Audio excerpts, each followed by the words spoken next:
Man, if I have to do this one more time, Coach of the Year, Coach of the Year. Golly, man, like it has been rough. It has been rough. I'm sorry. Let's just really quickly talk about the candidates who I think have a chance of winning Coach of the Year. Joe Mazzulla should go without saying why I think he's in the conversation. JB Bickerstaff should also go without saying why he's in the conversation for this award. I think Jordan Ott could be in the conversation. I'm not sure if they're going to give him the nod. It really depends on how they finish in seeding for even to be even a finalist. I do not think he'll win the award, to be quite frank, but I wanted to bring him up. Dennis Johnson should also be. I said Dennis Johnson. I've done this so many times, man. You'd think I would get it right. Mitch Johnson of the San Antonio Spurs. He's also a coach for one of the All-Star teams. He should be in the conversation. I think it's without a shadow of a doubt, obvious. I also really do like the direction that the league is going with a lot of more younger coaches getting a lot of jobs. Yeah, that's something to look out for. All right, let's see. David Edelman should also be in the discussion, depending on how these niggas finish in the seeding. I think Chris Fish could also be in there.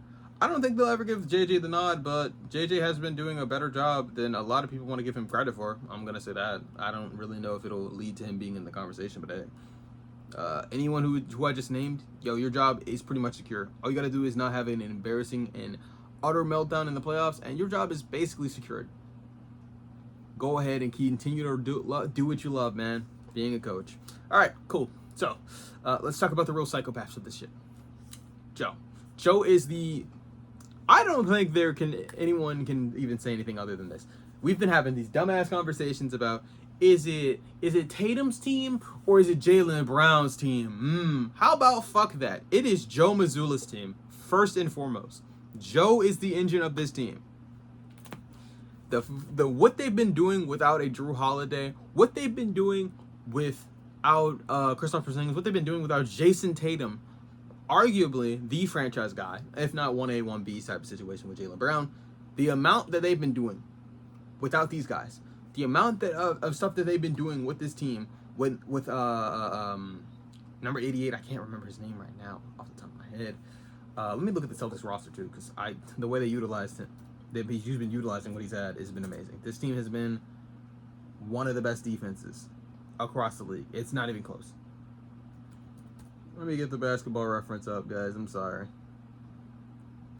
We're going to pull up a lot of guys throughout the video, so if you feel like there's a lot of air in the video, calm down. Calm down, dog. So, the Boston Celtics are... Oh, my goodness. It's giving me those things. Let's go to the season. Go to the season. Boston Celtics are 50-25 as the recording of this video. Their last game was against the Atlanta Hawks, where they lost. But I'm gonna be honest, that does not change my opinion on how good this team has been this year. I said last year. This year, they've been wonderful. What they've been able to get out of a Sam Hauser, who's become one of the best, just straight up, I'm just gonna be honest, one of the best shooters in the league. Period.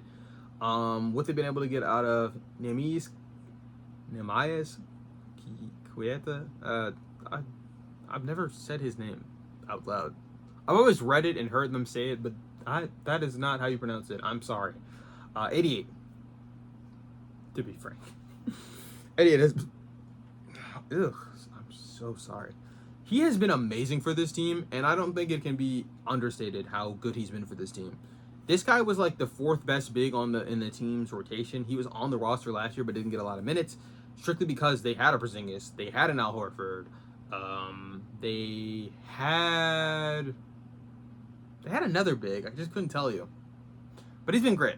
Peyton Pritchard, obviously he won 6 Man of the Year last year, but to be honest, the amount of green light and leverage that he's been able to get out of this guy offensively, it's been amazing. That has a lot to do with the talent of a Peyton Pritchard, but let's be real. If Peyton was on almost any other team in the roster, who's giving him the green light like that? Who's allowing him to be Peyton like this? I don't know, bro. I don't know. By the way, he has leveraged the fuck out of his ability as a shooter to be a part of this team. He has been super duper useful. That's not to mention how good Jaylen Brown has been this season. I don't think anyone needs to talk about how Jaylen Brown has basically elevated himself into MVP discussions this season. That has a lot to do with coaching and how he's been utilized. Because frankly, what we saw from Jaylen Brown last year was disappointing.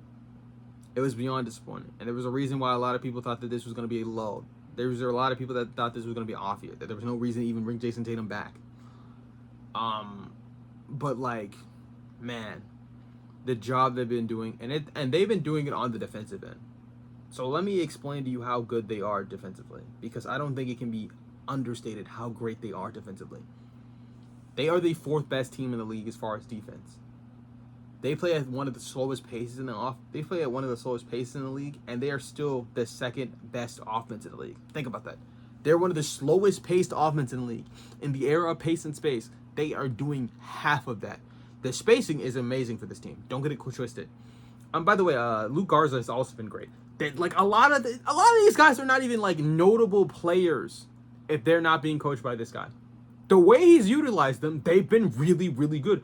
Baylor Shireman has been playing in Jason Tatum's minutes and role and has not been a negative to this team. The shooting that you've seen from this team is amazing. And they're so much less reliant off of the shooting that they were last year because they slow down the offense, they run sets, they get into their motions. They are hard to deal with. Just because this team is not as crazy as they could be in full court offense does not mean that this team is a slouch in any department in the half court. They have been amazing, and that's going to age even better in the postseason. They have one of the best shots to win the championship, and that is because of Joe Mazzulla. It is not up for debate. I think if he's not the winner of this award, he is certainly the runner-up. Let's talk about the guy who I think is going to win this award, though, because I know people are saying to themselves, "You think this guy's going to shut up? Shut the fuck up. You didn't even let me get my shit off. Shut up." By the way, as far as net rating, they're the 4th best team in the league without Jason Tatum for most of the year. Keep that in mind, because that's another thing that just has to be in this conversation. A lot of these guys have had their stars the entire year, and some of the guys who are in the coach of the year position to even win it, they've been dealing with and without their stars, and they did not crumble. They didn't. That has a lot to do with coaching, because these guys are that guy. Truthfully. Let's talk about the Detroit Pistons. And the Detroit Pistons had another MVP caliber guy and someone who I thought was more likely to win the award than Jaylen Brown. Just to be honest, I'm spelling Detroit so awful that it doesn't even know what the fuck I'm talking about. That is crazy. Let me just type in Pistons. That was embarrassing. Okay, that was bad. All right. So let's grab their year for this year. By the way, Cade has been, despite this team missing Cade, they have been amazing. And I know Coach of the Year should be focusing more on what they did currently this year, but think about it like this. Bickerstaff was the runner-up for the award last year, and he took this team that was god-awful then to a respectable ball club last year. They are now what I would consider an elite ball club. In terms of net rating, they're the 3rd best team in the league at 7.9. In terms of offense, this team is a top 10 offense. I definitely think they're a top 10 offense when Cade is healthy, and that has a lot to do with their ability to run in transition. That has a lot to do with the fact that this team's found a lot of marquee guys that I didn't think even existed. Dennis Jenkins wasn't even in the league, and he's turned from a G League player to a legitimate NBA player. And I do not think that happens under any other random coach. I don't even know if any other random coach even looks to a Dennis Jenkins to get minutes. Their defense is 2nd in the league. As much as I just raved about that defense out there in Boston, this defense is even better. They are amazing. The amount of offense he's been able to squeeze out of Cade Cunningham. Well, Cade, obviously we can talk about Cade, duh. But the amount of offense he's been able to squeeze out of Duncan Robinson, turning Duncan Robinson from leveraging just his 3-point shooting into a great cutter, something that Eric Spoelstra himself wasn't able to do, and the development we've seen from him, that's amazing. What we've seen from Ausar Thompson, and him being able to be a noteworthy offensive player on this team, and also just be the guy who takes the team's number 1 option on the perimeter, that's amazing. Jalen Duren became an all-star this year. You don't think that some of that development has to do with JB Bickerstaff as a coach? Beef Stew is a guy that most people only know for fighting. The amount of defensive intangibles this 6'8" to 6'9"-ish tall center is giving them is Ben Wallace-like in some aspects. I think it's amazing what we've been able to see to him. Do we know how long we saw Doc Rivers have Tobias Harris on a roster to have him be a mediocre guy who really doesn't contribute much and is not worth his paycheck? Yeah, I think what he's doing out here in Detroit, genuinely worth the money. And it's not like his game is taking some sudden leap. He's been in spots where he can be used better. The defense that you've been seeing, Paul Reed's ability to be ready, that shit has been amazing. Paul Reed has come off the bench at certain points in the year where they don't have Jalen Duren, where they don't have Isaiah Stewart, and he has balled the fuck out. He has stayed professional and ready. A lot of the egos and like stuff like that. And by the way, this is a team that likes to fight. JB Bickerstaff embodies that. This is a hard-nosed team that is ready and willing to get punched in the face and keep getting back up. They are a tough-ass team. That has a lot to do with the coaching ability of JB Bickerstaff. And he sticks up for his players more than anyone else. I think he might have the most texts besides maybe a Kenny Atkinson. But those are both guys who are willing to ride and die for this team. And that gives him another spark. And the fact that they've been good without Cade is fucking crazy. Because Cade has the most minutes played by anyone on this team. Still. It's not even close. This team is nowhere near this good without JB Bickerstaff. And this is his second season as their coach. This team has been great. And we're not going to talk about a certain person who used to play for this team. He's no longer on the team for a reason. He's no longer a player in the NBA under contract for a reason too. Let's move on. Those who know. Yeah, I don't think I need to say anything about this team that hasn't already been said. Their defense is amazing. By the way, the brand of defense they play, this team fouls a lot. And when you foul a lot, it can be very, very hard to be in like a situation where you're good. This team, despite that, sending people to the free throw line a lot. They don't even allow attempts at the rim. And because they don't allow a lot of attempts at the rim, that leads to their defense being stifling. Cade is also not just a willing defender, he's a good defender, and you can't pick on him. Duncan Robinson probably is their weakest link defensively. Duncan has not been able to be picked on. And they're not hiding Duncan. Duncan has been out there hooping. This team is crazy, dog. I don't think anyone can talk about this team without thinking about that. Ron Holland has been giving them great production in minutes in the short time he has. And they're just a tough team, bro. Marcus Sasser, Karis LeVert has been a tough bucket at points in time. Now, he can be a little bit inefficient with the ball, but what they ask of him is what they need of him, and he gives it to them in stride, too. I don't think anyone can talk about this team without thinking about these guys. These guys are crucial. And by the way, the amount that he's been getting out of Javonte Green, dog, I didn't know Javonte Green would be in the league this long. I'm not going to lie. Javonte's been fucking amazing with JB. I'm not going to lie. He's been great with them when he was in Cleveland. He's been great with them last year, and he's been great with them this year, too. Who would have thought? Crazy. My voice cracked. I'm sorry. Let's talk about the San Antonio Spurs. I think Dennis Mitch deserves to be in this conversation. Let's talk about San Antonio. Because San Antonio has been... Jesus Christ, bro. I'm just going to type it. I'm not going to type in the cities. I spelled them wrong so badly. The only good thing is that you can't see how badly I spelled them.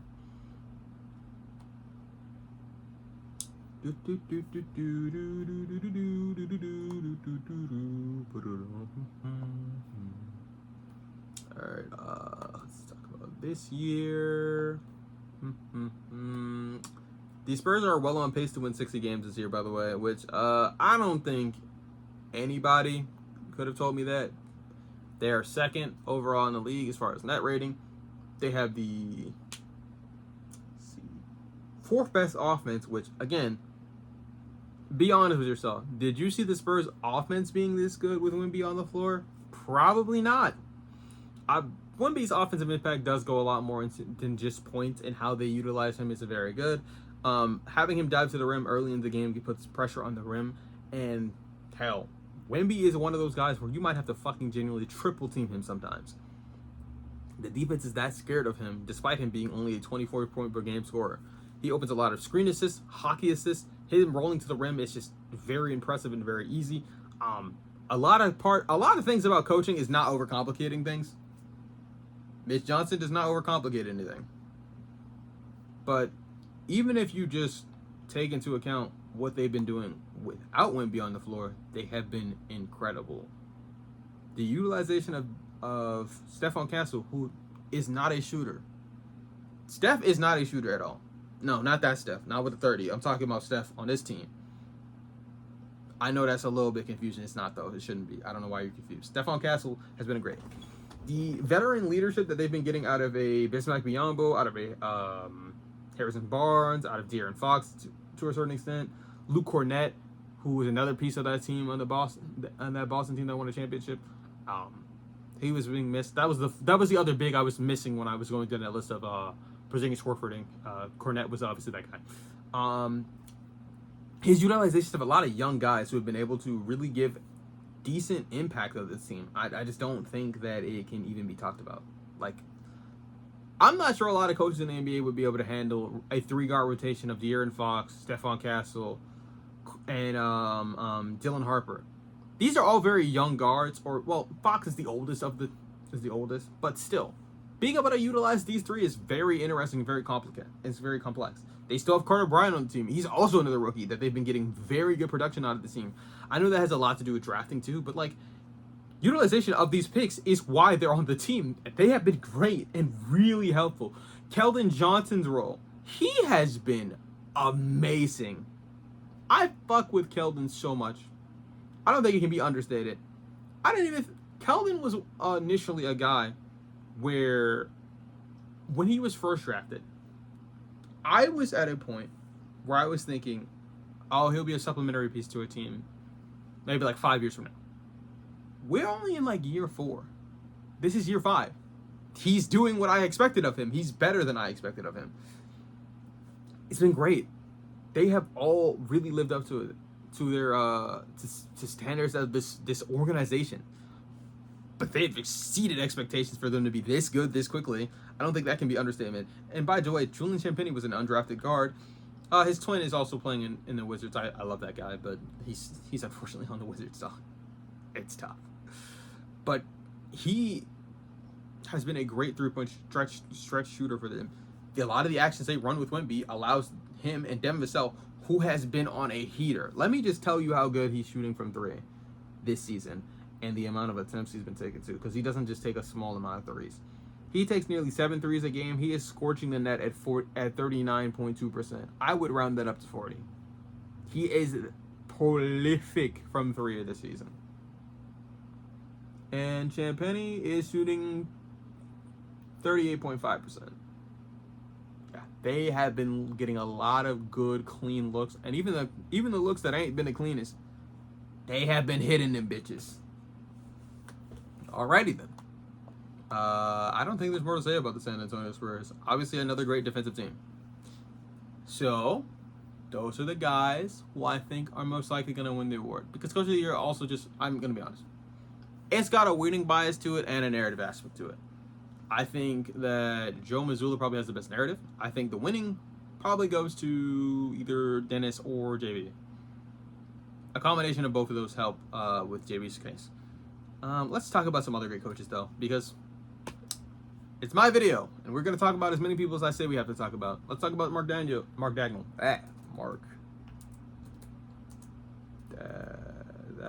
Yep, that's how you spell that. Wow, that is quite the name.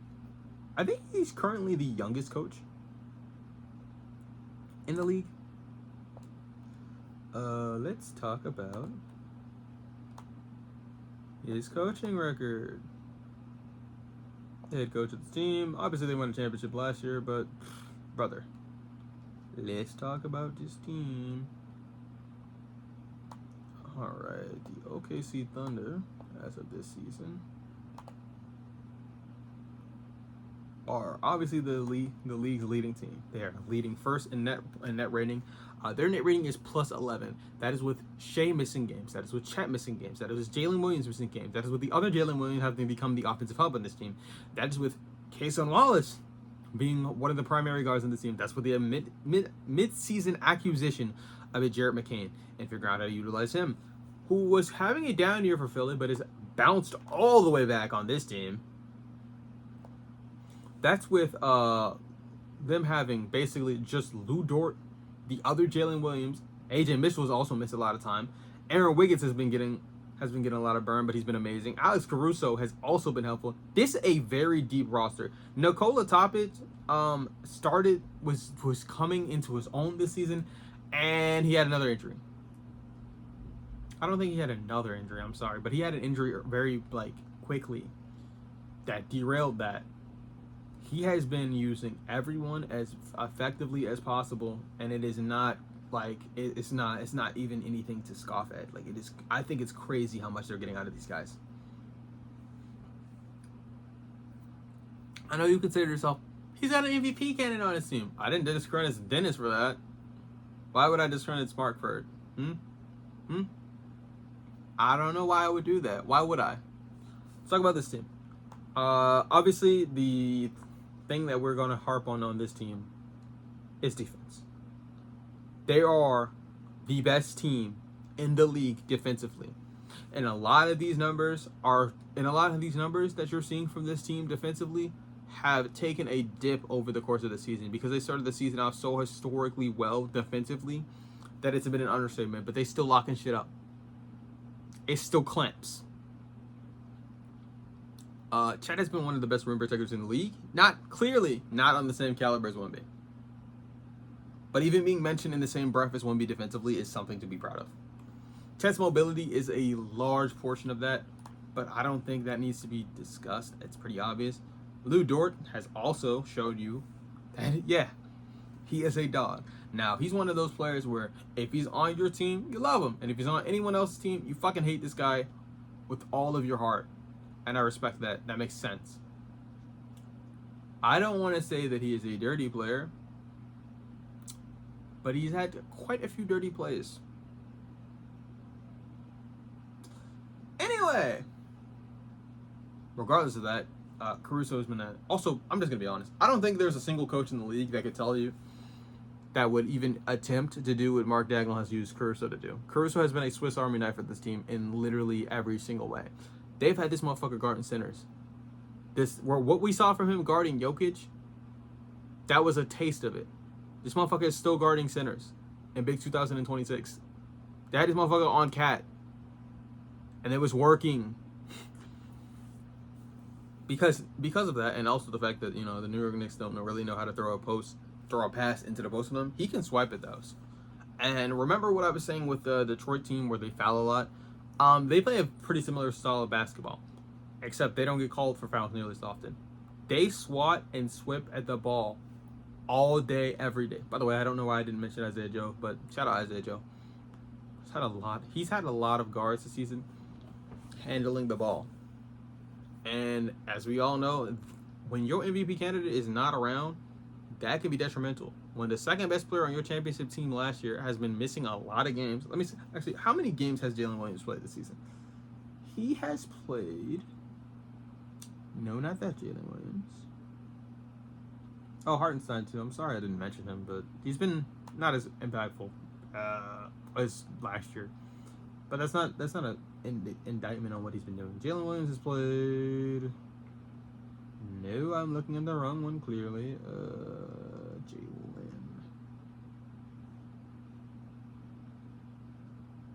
I feel like I'm being trolled right now. And I'm just going over his name. There he is. He's played 30 games this year. And even when the games he's been playing, he's been on and off. His most recent game that I've watched against the New York Knicks was pretty impressive. I don't know what you could say about that. He's been... By the way, if you just look at the field goals attempted, by the way, and for these guys, A lot of these guys are not getting consistent shots. So the fact that the offense has not been abysmal with this under this situation is actually very impressive. They're still a top 10 offense. They've had stretches of missing a lot of guys. I think it should be in the conversation. I don't think he'll win it, but I think it should be in the conversation. I'm not even sure who'll be the finals, but take into account that that guy should be in a list. In the list and not on it. Alright? Joe, we already talked about JB, we talked about Mark. Let's give a good shout out to David Elliman real quick. We'll talk about that. Obviously, my position on David has fallen a little bit because Denver has not been nearly as good, but I think that has a lot more to do with players than his coaching. Oh my god, I just can't. I can't. I'm just gonna spell the team instead of the dude. I don't know, man. I'm sorry, guys. This is fucked.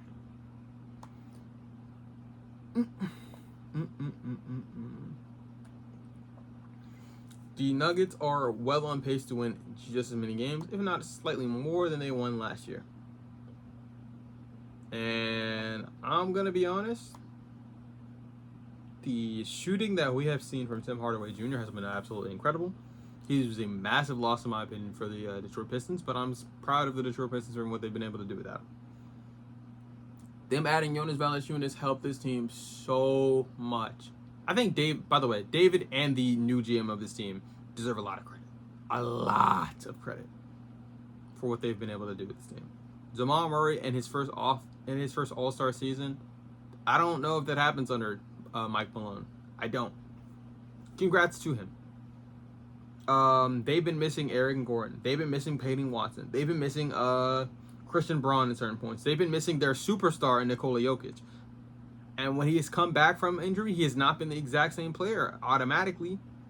They have been missing a lot of guys. A lot of guys have been in and out of the rotation. Bruce Brown is coming back to this team. And it's not the same team as it was last time.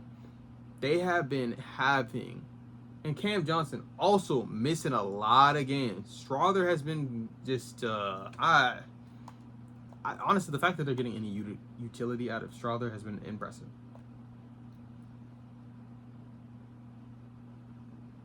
Christian, let me just talk about this really quickly, and so you can have a good scope on this. We're almost done with the season. There's less than 2 weeks of basketball left. Christian Brown's played 40 games. Cam Johnson's played 50 games. Peyton Watson has played. He's been in 53 games. Aaron Gordon has been in 32 games. And by the way, the amount that they've been seeing, I just want you to think about this. These guys he's been running a lot of different starting lineups because of the injuries. These are not just rotational players. A lot of these guys have started in position throughout the season. The same argument that I made for Mark Dagnall is a similar argument you can make for this guy. The only problem that you would have making that argument, and I know you're saying to yourself, the only, is that in his first full year of head coaching, that this team is the best offense in the league, but they're the 21st defense in the league. And I do not think that is something that can be discounted. They have, by the way, though, because of how good their offense is, they have a net rating of 4.7. They are still a top 6 team in the league as far as net rating. That is, I don't even know what to say. Do I think this team is a contender currently? I'm not sure what version of these players we're going to get in the postseason. I'm not sure about that. That's a problem. That is a problem. My belief in Jamal Murray can only stretch but so far. And he's proven himself this season to be a guy of the caliber that they would need for a second option. But I'm not sure if that alone is enough to have him in these discussions. I'm just not. I'm not sold on it. But potentially, this team could sneak their way into a championship. That's something to look out. There's something to look out for. And Denver is a hard out in the playoffs. I know we say it every single year. The altitude is a factor. The altitude is a factor. They have been known to there have been several Game 7s in Denver as of late. That shit is hard to play in consistently. Now, I'm not sure if the seating will allow it, but hey, depending on where they finish, man, look out for them. Look out for David Edelman and the Denver Nuggets. I don't think I have time to cover anyone else. I thought I was going to be talking about a lot of other guys who were going to, and why they should probably do that. Maybe I'll make a sister video for that, a companion piece, you know, really going into other guys. But these are the most excellent coaches that I could think of to talk about really quickly. And I do want to give a love and shout out to Jordan Howard. He will not be in the secondary video because he is not he's not a bad head coach, and he's doing so much more for the Suns than anyone could have ever thought. Especially when I thought they should trade their franchise guy and start over and do a complete rebuild.